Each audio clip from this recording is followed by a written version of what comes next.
கிறிஸ்துவுக்குள் அன்பான கர்த்தருடைய பிள்ளைகளே, உங்கள் யாவரையும் ஆண்டவராகிய இயேசு கிறிஸ்துவின் ஈடு இணையற்ற பரிசுத்த நாமத்தினால் உங்களை ஆசீர்வதிக்கின்றேன், வாழ்த்துகின்றேன். கர்த்தர் தாமே தம்முடைய பரிபூர்ண நன்மைகளினால் உங்களை நிரப்பி பரத்திலிருந்து உங்களுக்கு அருளச் செய்து நீங்கள் யாவரும் இம்மையில் சுகித்திருக்கவும் மறுமையிலே நித்திய வாழ்வை சுதந்திரித்துக் கொள்ள உங்களுக்கு அனுகிரகம் செய்வாராக. வாரம் ஒரு மிஷனரி என்கிற தலைப்பில் இந்த வாரம் நாம் பார்க்க இருக்கிற மிஷனரியின் பெயர் வில்லியம் கேரி. இவருடைய பிறப்பு 1761 வருடம் ஆகஸ்ட் 17 இறப்பு 1834 ஜூன் 9.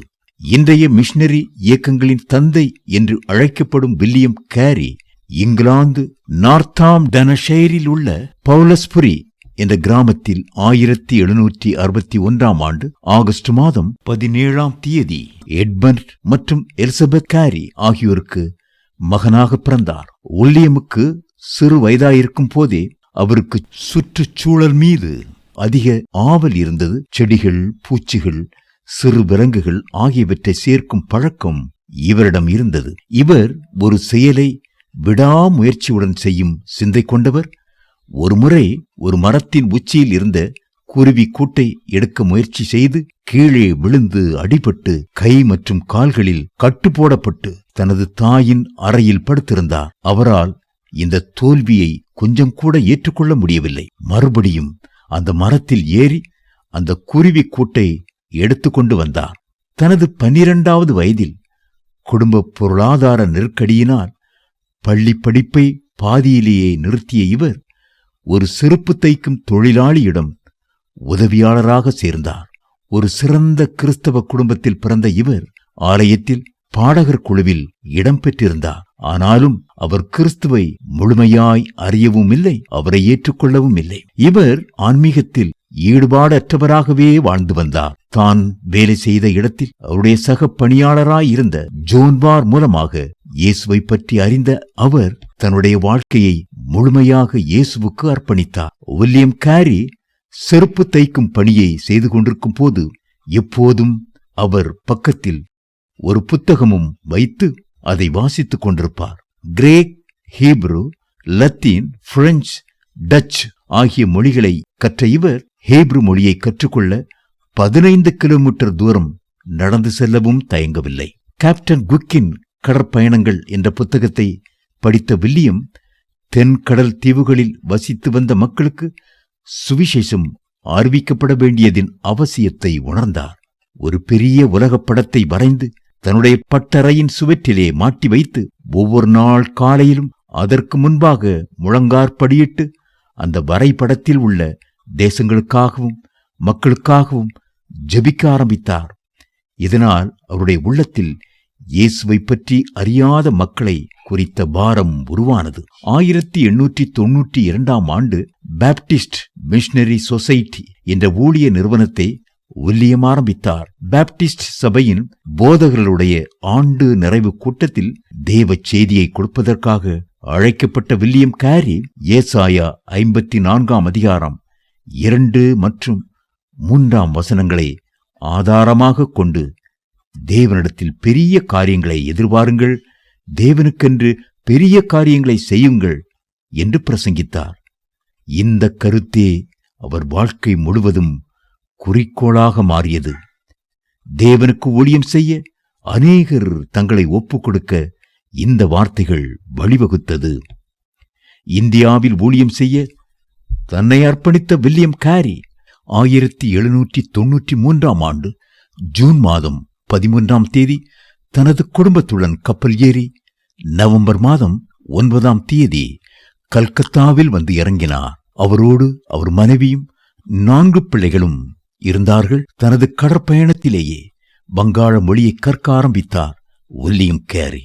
தனது 33வது வயதில் இந்தியா வந்த வில்லியம் கேரிக்கும் அவரது குடும்பத்தினருக்கும் வித்தியாசமான உணவு பழக்கம், அதிக வெப்பம், பணப்பற்றாக்குறை, புதிய வாழ்க்கை சூழல் என்று அனைத்துமே கடினமாக இருந்தது.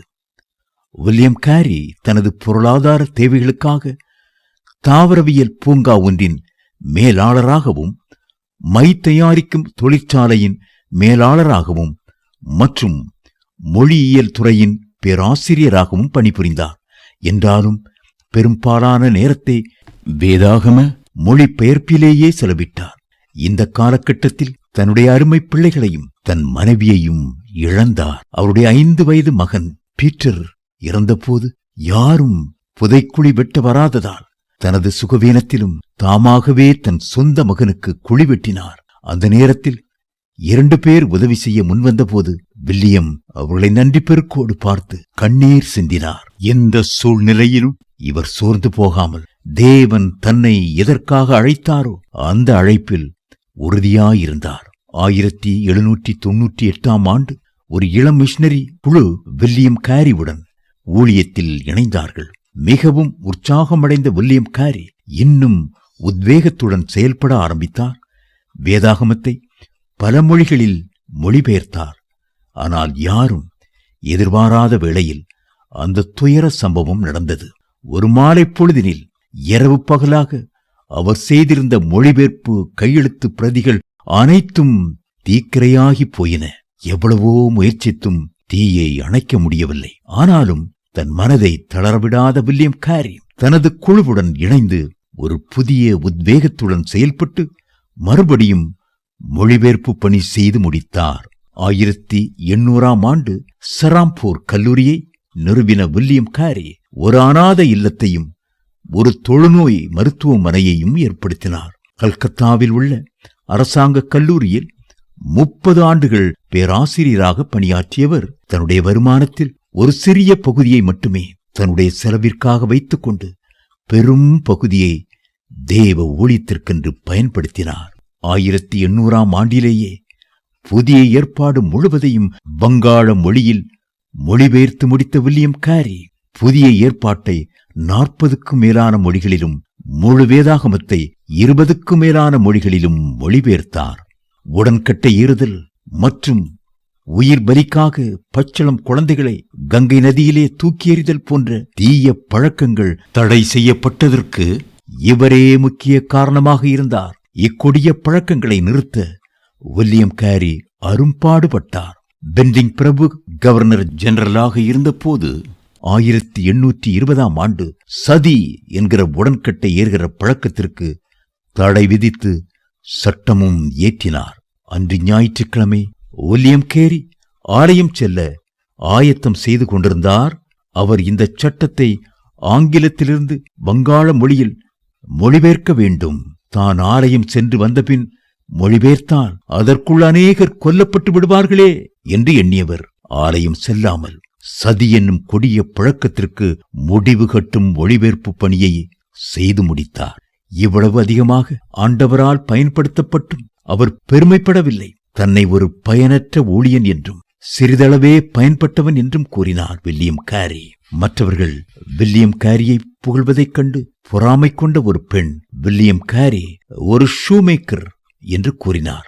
அதை கேட்ட வில்லியம் கேரி தாம் ஒரு ஷூ மேக்கர் அல்ல, பழைய செருப்பை தைப்பவர் என்று தாழ்மையாக பதிலளித்தார்.